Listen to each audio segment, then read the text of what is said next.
Hello and welcome to update number 4 to do with our On The Med save. And we're still having a good time in Slovenia. Let's chat about it.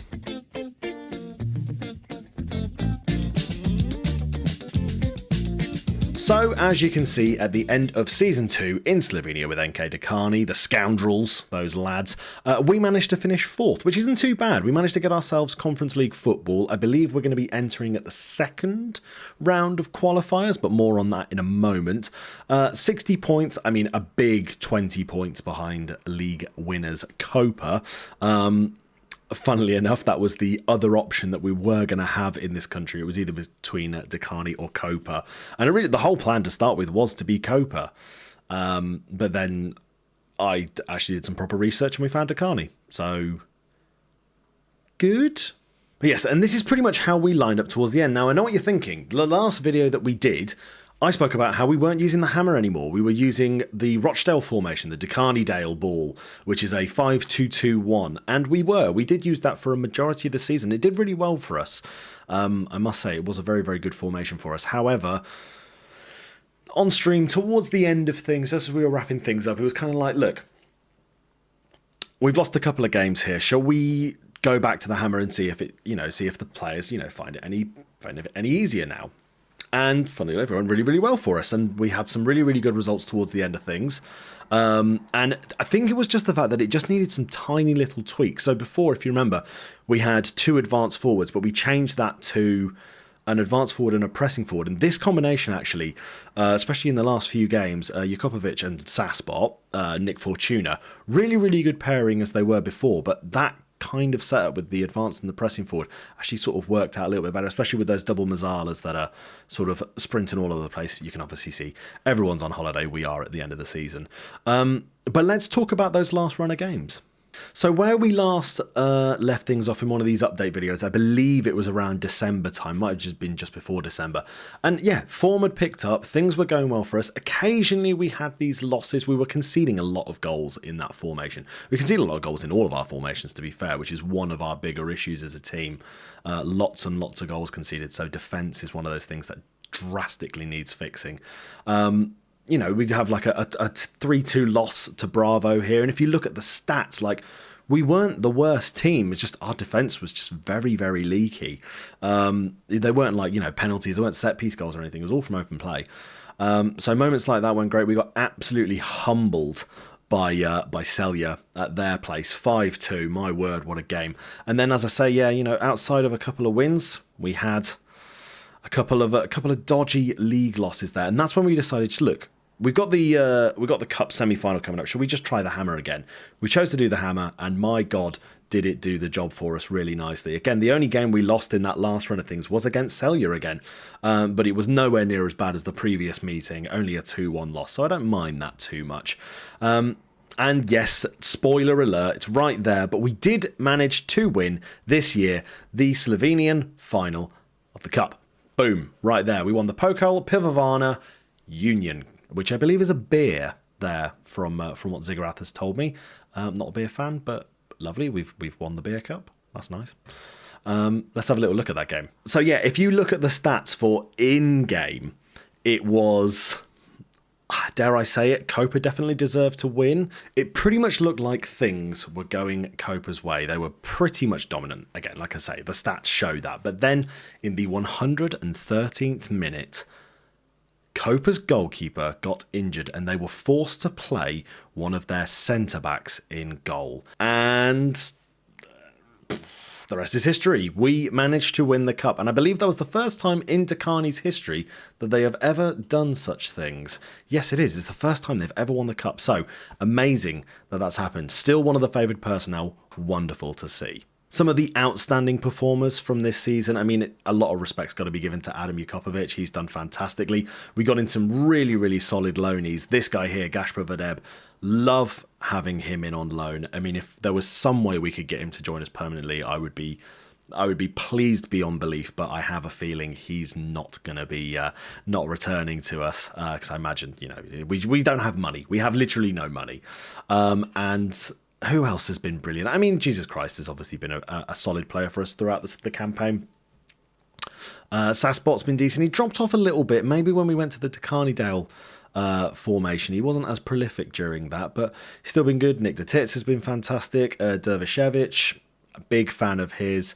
And Anel Islamagic, big fan of his. Would love to bring him back in because since he's been with us, he has been developing fantastically. A much-watched player. So after our triumphs in the second season, of course, we managed to win the cup. Wonderful, super proud of that. The only question is, what's the plan now? Are we staying with Dekani or are we moving on? And I've kind of decided we're going to stay. We've got one more year on the contract. It would make sense to at least finish that and hopefully win the league with them. If not, then maybe returning to Slovenia is something we'll do a bit further down the line. It's also very reliant on jobs that are available. And if I go to the job centre, at the moment, the only one that I would maybe be tempted by is Lincoln Redim's. Alanyaspor over in Turkey is also an option, just as a kind of, again, an overhead of the save. We can only manage teams that are on the coastline of the Mediterranean. Lincoln Redim's, of course, Gibraltar is like 400 metres across, barely anything, so that could be an option, and we've all heard of them. They're a very decent team, but I don't feel like the job's quite done at Dekani. We've already started streaming our third season with them. We pretty much sort of went through the whole of pre-season and a transfer window. Let's talk about that, actually. Let's talk about the players that we signed. So as you can see, things have ticked over and we've done our little pre-season. We didn't actually have that big a pre-season, annoyingly. I think we played one game at the end of last year. Yeah, we did. We played Azola, absolutely battered them. Love beating those boys. And then, yeah, a couple of wins. We did lose to Beltinci, which is a little bit of a concern. I believe they're in the league below. But they did have one of our players that we had last year. So it's kind of bittersweet, that one. And again, a little bit leaky at the back. Not quite sure who these guys are, but they managed to put 2 goals past us. I'm going to blame the defence for that. We hadn't quite sorted it out. But this is the squad as it currently looks. There is slight difference in arrangement to things that we saw from last year. If we look at our transfer history, at the end of last season, we did bring in some new boys. We managed to bring in Roberto Correa, a right-back, a Spanish right-back, looks really, really good. He is 32 years old, but I'm not worried about that age. Again, if we're only going to be here for one more year, he's only going to be here for this year. Maybe it'll be a good thing for him to sort of get out and about. You might find a better Spanish team maybe to move on to. Keeps him fit, and he's a better option than what we currently have. So fingers crossed he can do the job for us. Nicholas Apoku, the first of our Ghanaian centre-back pairings. Again, looks really, really decent. He's pretty strong. He's good at jumping. He's 6'3". He's a big lad. Hopefully, he can also cause a bit of a problem. He's been in and around a couple of slightly bigger teams. He's played for Udinese, we can see that, and Amiens. Both good teams. So hopefully, he can bring a little bit of that higher quality experience to the Dekani boys, the scoundrels, and can hopefully help us press on. The second of those two is Baba Musa. Pretty much an identical looking player, but they share a lot of stats. They're both strong, they can both jump, big, strong lads. Hopefully they can do a better job in defence than the boys we had last year. Speaking of, we managed to extend the loan of Anel Islamagic. Is he magic? Yes, he is. My word, I'm so happy. I was so ecstatic that we managed to keep this guy for another year on loan. Really, really developing. He's going to be one of these players, I imagine, throughout this save. If I get to, obviously we're going to hopefully end up at better teams, I should say. He'll be one of these people I might want to try and bring along the journey with me. He's just one of those kind of characters. There's a lot of things I like about him.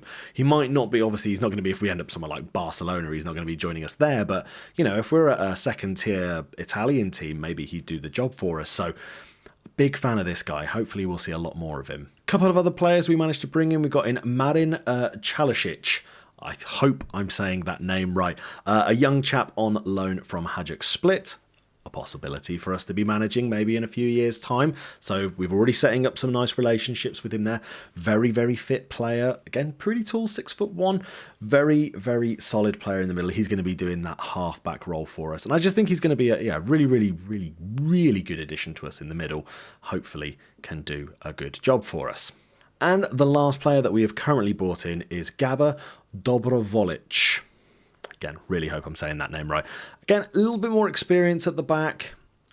Can hopefully do a better job than the centre-backs we had last year. Mainly signed because I was a bit concerned that we didn't have that many Slovenians in, especially with our centre-backs. I think there's him and Matija Burin, the only two Slovenian centre-backs that I'd be willing to use in our team at least. So, yeah, hopefully brings a little bit of experience at the back. And yeah, he's not particularly fast though, so we may have to get some help for him. And the only other player that I'm debating bringing in, I say debating, I have offered him a contract, but a couple of other teams have also offered him one, is this chap here, Robert Beric. Obviously, he's Slovenian, but he's also part American, so that's fun. He's just been over in China, I believe, playing. Yeah, he has. He's been playing for Tianjin Jinmen Tiger. Fun. As well as, he's done stints in America, he's been in France, he's been all over the place. He's been in a lot of decent leagues, and of course, whilst he was in Slovenia, he played for one of the big boys, Maribor. So he knows the league, he's played at a top level. He had a really good season last year as well, 20 goals in 28 matches. So I'm debating bringing him in mainly as a rotation because if, he's 34 years old, he's definitely past his best. He's probably going to start picking up a lot of injuries. He's not the quickest, but he could be a good impact player from the bench. Stick him on that advanced forward role, and hopefully he can, get a handful of goals for us. So he's someone that I'm keeping an eye on. We have offered for him. He might not join us though, so next time we do one of these, if he's not part of the team, that's why.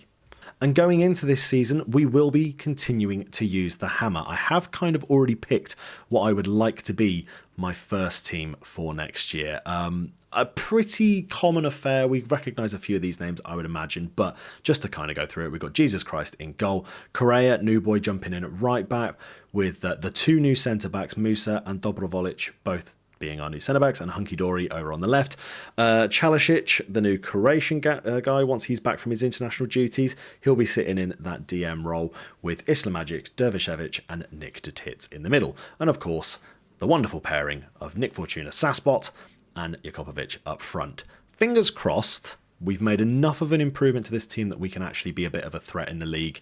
Cut to about, 2 months' time in game where we've lost a bunch of games and it's not going particularly well. And speaking of earlier, we mentioned that we'd managed to qualify for Conference League football, and we have been drawn against Levski Sofia, a Bulgarian side. You've possibly heard of them.